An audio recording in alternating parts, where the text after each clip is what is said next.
welcome to Impact Wrestling Slammiversary 2021. Okay, let's make this perfectly clear. I don't know how long this video is going to be. It may be longer than what I normally do.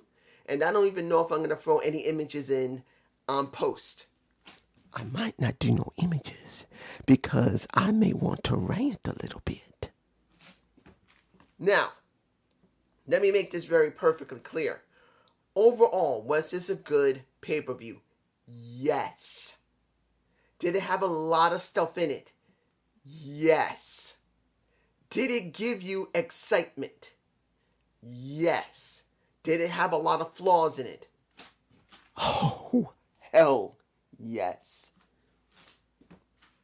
I went below the mic because I'm trying not to make it reverberate so badly. I've been trying, guys, but it looks like it ain't working. Just in case it's too loud, I'm sorry. Just in case. Trying. But it got to make it very clear. You see the title, No Redemption for Impact Wrestling. Now, that's actually more than just the storyline. I'm making this clear before I get started. You're going to hear my thoughts on what I feel about what's happened since the beginning of this year. Flat out. You will hear what I've been thinking. So let's move on. We're going to talk briefly about the kickoff show. Of course, I am going to cover the Knockouts tag titles, but I want to make it very clear. If you didn't see the kickoff, which I did see a majority of it, they made it very clear what Impact Wrestling came from. Now, I commend them for the way they booked it. Now, I don't understand, generally, I don't get, why didn't they bring in Sting? Why didn't they bring in Christian Cage? Because they were talking about how Impact Wrestling, the way it got started, what it means to everybody. Why couldn't they allow Sting to do a cameo? Why couldn't they allow Christian Cage to do a cameo? They are doing a joint thing here, even if it's for one match. You couldn't bring in Sting to say something about Impact Wrestling. You couldn't bring in Christian Cage to say something about Impact Wrestling. Even if it's for the opposite side, it makes sense to bring them in because it's supposed to be important. It's the 19th year of Impact Wrestling. No, I do not agree with that. That was dumb. But the presentation, even without Christian or Sting, was done exceptionally well. I commend them using old stock footage, using the wrestlers, using the music was well done. Now, this match of the Hood Rats versus DK, because I'm not saying Havoc or Rosemary. Rosemary inducted Havoc. She is now part of DK because now they're DK. Let's make it very clear. Did I expect the Hood Rats to win? No. They held the titles too long, and it was time for them to move on. They had been dealing with Rosemary and Havoc for so long, it was time. So I'm fine with it. Done. Needed to happen, and it happened. Am I glad to see DK have the titles? Yes. I am glad. Now the question is going to be what's going to happen with the Black Tyru and what's going to happen with Crazy Steve. Are they going to win the tag titles? Will one of them win the X Division? That's going to be a question. Let's move on to the main card. The X Division Ultimate X match, which was hilariously funny. It shouldn't have been, but it was. And the one that made it funny was Rohit Raju. I've always said Rohit was untapped talent. Now, mind you, I've always wanted him not to be so comedic. But in this match, he was comedic as fuck. It was damn funny, and it was a good match. Now, when it came down to it, Rohit took some really big bumps, including Trey Miguel also took some big bumps. He did. And a Chris Bay. Now, the people I thought that was going to win this, I thought it was going to be Josh Alexander on top. He was going to retain. I just don't see them just getting it off him. It was either going to be Ace Austin or Chris Bay. Either one of those, I thought if it wasn't going to be Josh Alexander, it was going to be either Chris or it was going to be Ace. They allowed Josh Alexander to retain here. Now, mind you, Was this helpful for storylines going forward?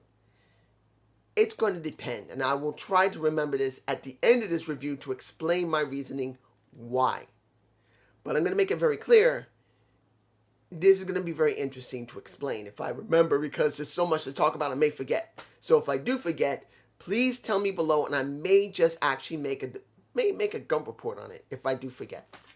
Actually, I'm thinking that I'm going to be doing a Gump report on this very video. Something of it.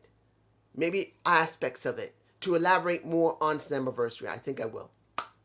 Now, Matt Cardona and his mystery partner versus Brian Myers and Tennille Dashwood with, understand, you still had Caleb with a K, and you still had Sam by ringside alongside that.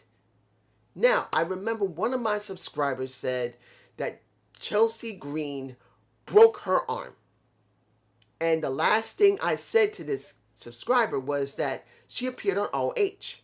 And he said, yeah, but she had a broken arm. Now, has that ever stopped a wrestler from wrestling? Bob Orton. Randall Keith Orton's dad, Bob Orton, the cowboy, broke his arm for a year and a half. Let me repeat that again. He broke his arm for a year and a half. 1 year and a half. My stomach's growling. Sorry, guys. I was so busy I didn't eat. I remember when he broke his arm and he was in a cast for a year and a half. Every time he wrestled, he refractured it. Hairline fracture. And it took a year and a half for it to recover. So seeing Chelsea Green here, I was not surprised. She was in a cast. And she wrestled. And the crowd, and I got to make this very clear about, and I got to make this clear now. Was the production value of this show good? No. Camera work wasn't good. Music wasn't good. And what made it worse was the venue. Why they still now feel... I think I got a picture of the fans. There wasn't that many people there. Maybe about 100 to 200 people might have been in there. I don't know how many people. But I want to make this very clear. The show was good, but the production value was bad. In the respect of this. One, the cameramen have not been around huge fans for so long, you could tell they did not know how to work the cameras dealing with so many people there. So I am going to say this right now. I'm mad about the camera work, but I understand why it was so sloppy, because it's the first time they've been around a large amount of people and the cameramen were not good. They need time to get back into understanding how to run the cameras with fans. So I'm going to give them a slide for the next couple of weeks to maybe at least a month. It's going to take them time. Like NWA took time to readjust their camera work. I'm expecting Impact they better. Because if they don't, I'm going to rant my ass off every single time after at least a month. Counting on, well, remember, the camera work is going to be on the tapings. So I'm hoping the next set of tapings will be better. Now, audio was not good either. And what made the show come down a lot, and the show's here. This is the bottom line. This is here. It's a little bit more than half. It could have been here if they were not in the same stupid venue. And they had more fans that cared. And I'm making this clear to fans. I'm not against them. But let's be honest. The venue sucked. And the amount of fans in there didn't help. And a good amount of those fans barely cheered. Only to certain points in the show did they cheer. So for this match particularly, they cheered like crazy for Chelsea Green. They did. And that showed that they really were invested in her. In the end, you got Matt and Chelsea winning. Now the question is Chelsea Green going to be a staple in Impact, or is she going to spend her time going between Impact and ROH? My guess is the latter. I think she's a debut on ROH. She's going to be showing on ROH, but she will also show on Impact Wrestling, which I would not be surprised. Now, let's move on It is time to talk about the dark match. I think that's the best way to call it. Finjuice returns, and they get a match against Shira and Madman Fulton because Madman Fulton was angry, and Shira was angry well more than an hour after. Well more than an hour after the damn match happened. That was stupid. You should have had them do it after the match was over, and then let Finjuice deal with them then. No. Nearly halfway through the show, they appear. And they're angry because they couldn't be at ringside because they were barred. So, you had Shira and Madman Fulton go up against Finjuice. And it was a squash match. Flat out, that's all it was. Finjuice came back. They squashed their ass because they kept fighting between one another. But I want to pose this to you guys. Think about it for a minute. When you looked at Shira and Madman Fulton, didn't you see something? If they didn't fight, if both of them were just sick and tired of Ace and Muhammad Shira, no, not Muhammad, Ace and Rohit Marju. I'm getting angry about this because didn't I say this weeks upon weeks ago that Shira as well as Fulton should be in a tag team? Go away from them both because they both are tired of being with losers. If they had done that, they were just angry that they had two losers, and they showed a segment in the back and saying, we're sick of you. This coming week, it would work. As much as you would think of an odd couple wouldn't work, you got one guy that's a nut and another guy who's been treated like he's been garbage, and you stick them together and it might work. I truly believe it would work. But here, you see them angry at one another, they lose, and this is what you get. End.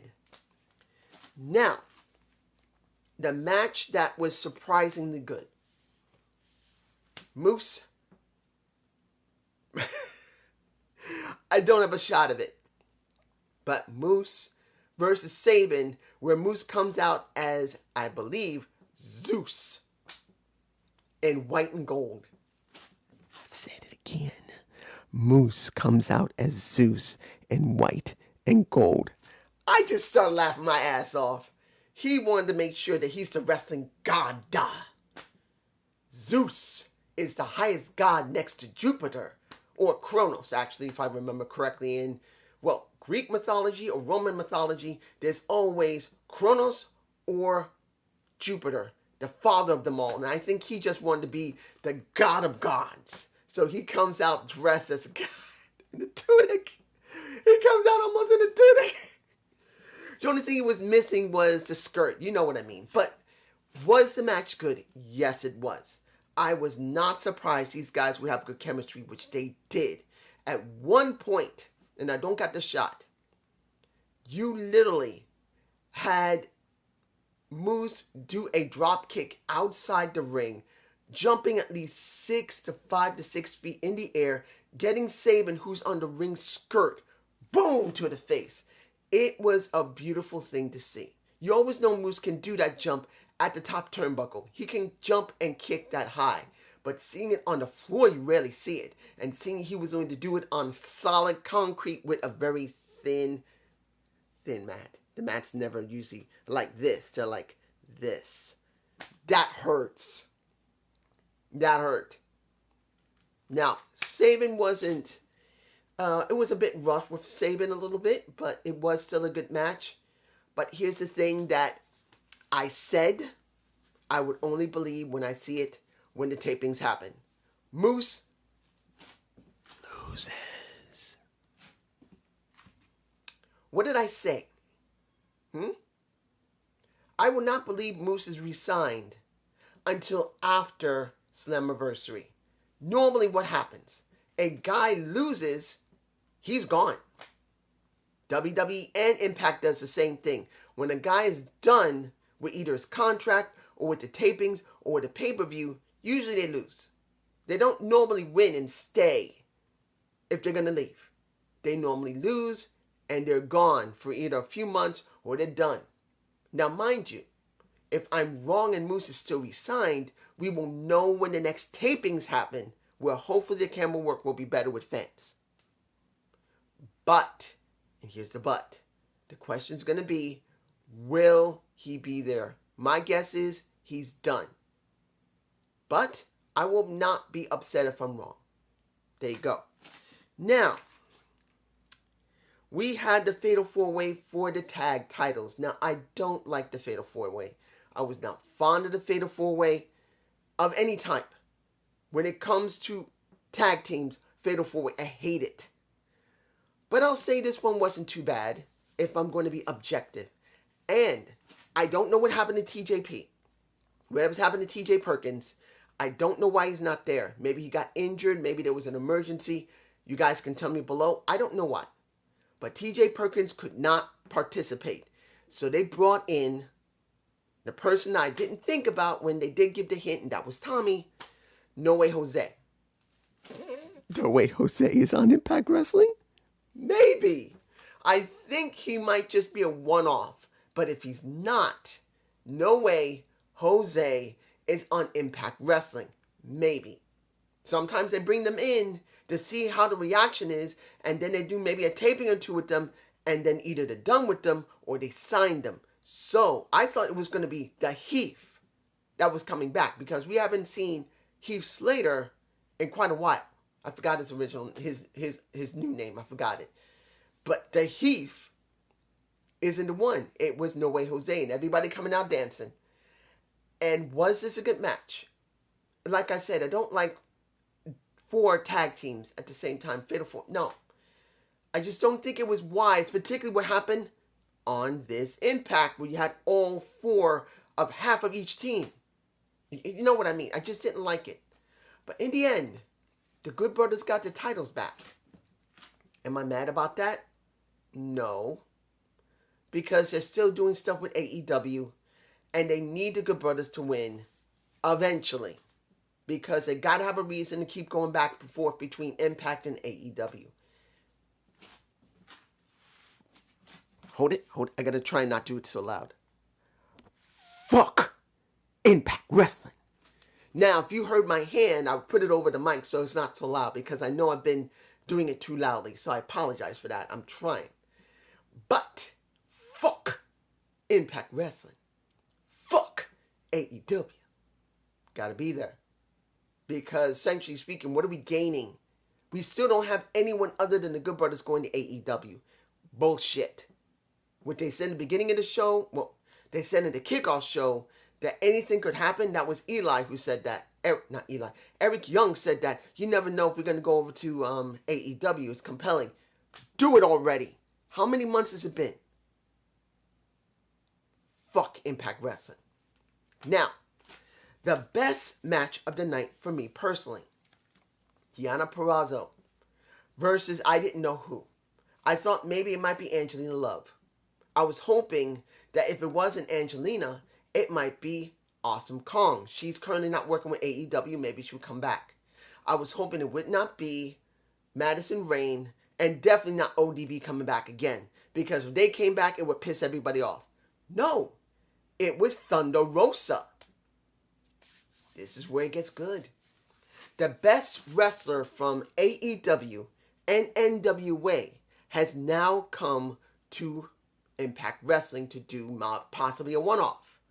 Which would be, and it was, a damn good match.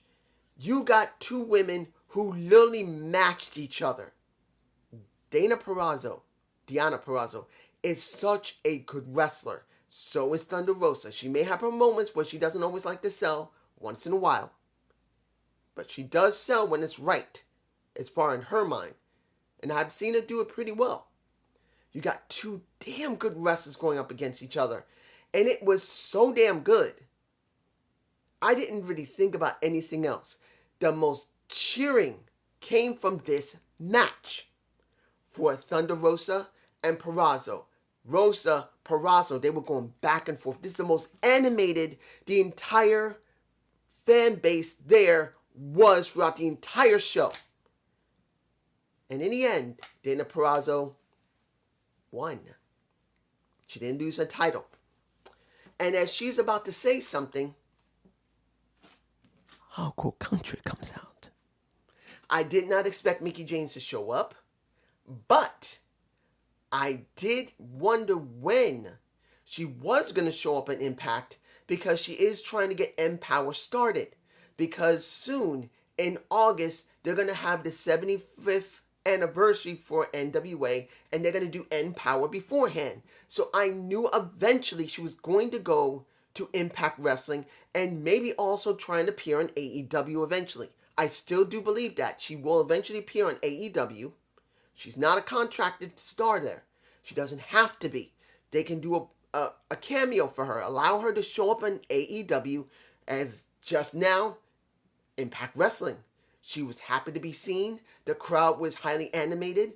And she made it very clear, look, honey, I'm sorry I interrupted your moment, but I had to come out here because I knew that I had to be in front of you and ask you. I am starting something called Empower. It's coming in August. And I would love to have the Impact Wrestling champion, Knockouts champion, appear there. Now, this is where it gets interesting. Dana Purrazzo said everybody wants me in their franchise, in their promotion. But you interrupted me. I don't appreciate that. And as it stands, why don't you go and get your trash bag ass out of my ring? She doesn't say it like that, but that's what it came down to. And she got a kick to the face for it. So, even though she did say on Chris Van Vliet's show, because it was several weeks ago, she did go on the Chris Van Vliet show and said she does not want to be participating in any matches in Empower. She's going to be running it. That's the way she is. There's a possibility that you're going to have a possibility of Mickie James facing Dana Purrazzo. Now, my guess is this, and I'm just speculating. She will not be wrestling at Empower against Dana Purrazzo, but she will probably do a one-off on Impact and convince her or entice her to go to Empower and do the match there. That's what I think will happen. But that was the best freaking match of the night. Flat out. Now, let's see here. What am I forgetting? This is it. No redemption for Impact. The Kenny Omega versus the Sami Callihan match. A very physical match where Kenny gets busted open, where Sami gets busted open. You see a cheese grater across the head, and I think I'll show a little bit of the shots in my face of both of them bleeding if I got 2 shots. I think I only got 1, and that's Kenny. But the point is, it was a very physical match. Kenny cuts his finger. I think he cuts his hand right along here, and his right hand, he started bleeding, and he was having problems because he was shaking his hand a lot. So he was hurt, legitimately. He got cut. It was a great match. I'm going to say it now.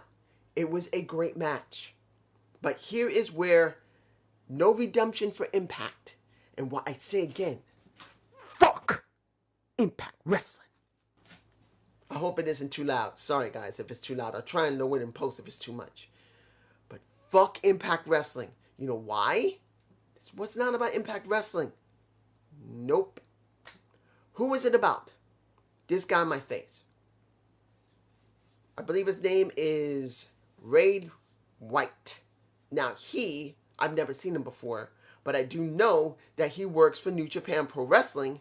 He's currently one of their champions. I don't know which title he's holding right now, but he's currently a New Japan Pro Wrestling Bullet Club member. He shows up there, and he's facing them in the ring. And then someone runs out. I don't know who it was that ran out. It kind of looked like it might have been EC3. I'm not sure. Whoever it was wearing white. And they cut just before you can even see who ran into the ring, who came from the back. Because you had White in the ring. He was facing the Bullet Club. They want to do a 2-sweet. He doesn't do it. Someone runs out and they cut the feed. Fuck Impact Wrestling. You know why? This is not about expectation or a cliffhanger. There's nothing wrong with a cliffhanger. And I'm making it very clear. I'm making it very clear. There's nothing wrong with a cliffhanger. And I'm hoping that things will come from that. I'm hoping Chelsea Green will be now working for Impact as well as ROH. Nothing wrong with that. I'm hoping the way Jose is working for Impact Wrestling, he gives something to them. Yes, he could be considered a jobber, but he can also probably work. No problem. None. But here's the thing, guys. We now have New Japan Pro Wrestling bring another star to Impact Wrestling. Mind you, it's been something they have been showing themselves, and now they're going to have a show soon. I don't remember where. I think it's in Seattle in the next couple of weeks or a month from now, I think. But they are going to have a show in America. But here's the thing. This is not benefiting Impact Wrestling. Where does this benefit Impact Wrestling? Ray White is not a Impact Wrestling star. He is New Japan Pro Wrestling. Kenny Omega is working for Impact and AEW. But we don't have anyone other than Kenny Omega, Carl Anderson, and Luke Gallows. You don't count a Don Callis. That's a manager. He doesn't count. Those are the only people that's working on AEW. None of our people, that's someone who's an Impact Wrestling fan, sees them on AEW. Nothing. We don't even see. Even when Carl and Luke went back to New Japan Pro Wrestling after not being there for almost half a decade, in other words, 5 or 6 years, we didn't see it. We get nothing. Now, I know, and I'm going to make this clear, I know people are going to love this pay-per-view, and I like it myself. I did love a good chunk of it, but I'm looking at the long term. This is short term. This is, as I say, short-term gain, long-term loss. As I've always said with WWE, they always do shock value and awe, but when it comes to doing long-term booking, they don't get it done. So look at what we got here in Slammiversary. What did we gain in this Slammiversary? A short-term shock to the fans of AEW, to Impact Wrestling. Maybe WWE fans watched who normally don't watch Impact Wrestling, and they looked at it and said, interesting. Doesn't mean they'll stay. Maybe they'll watch it once, and then they're done. But the point is, where does Impact Wrestling benefit from Ray White, from New Japan Pro Wrestling's Bullet Club, dealing with a Kenny Omega, where he can go over to AEW, and he's not even one of our own people? We have 3 wrestlers. 3.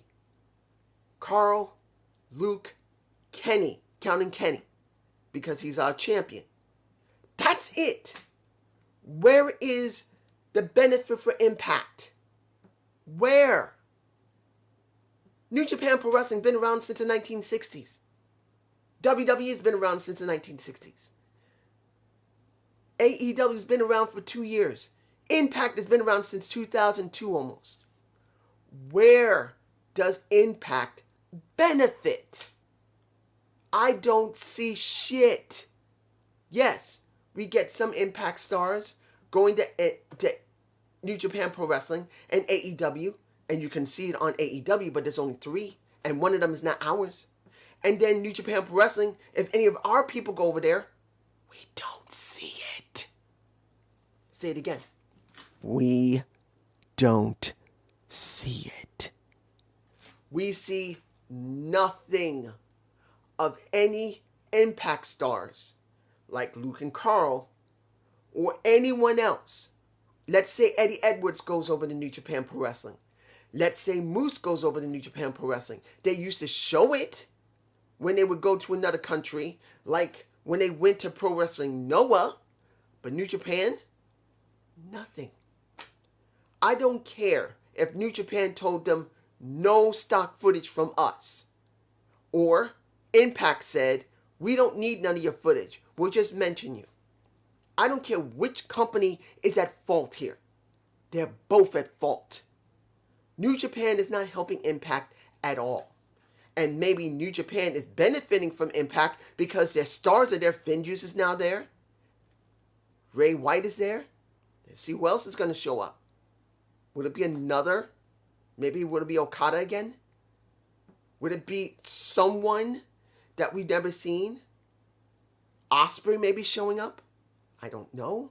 Counting if he's recovered yet. I think he's still injured back in the UK, as far as I know. But where do we, as Impact fans, gain anything? We got Impact Plus that shows all the old stuff. Shows current stuff. It shows some stock footage from AEW. But where do we see our people on AEW? Other than 2. When do we see any of our people on New Japan Pro Wrestling? We don't even see it. I say this to anyone who sees this, and I hope you share this. I know I don't have a Twitter account for this. Share it. Tell them to look. Tell them to really think about it. An Impact fan who loves Impact Wrestling, who should be happy about AEW being part of this and New Japan Pro Wrestling, but where did it gain anything? When you see Moose on New Japan Pro Wrestling, you don't. When you see Eddie Edwards on AEW, you don't. When are you going to see Sami Callihan on AEW? You haven't. In how many months? How many months has it been since we've been working with AEW? Since we've been working with New Japan, where we've seen no benefit except for a few matches on our show. And I don't care if anyone says, look, this is their fault. Wrong.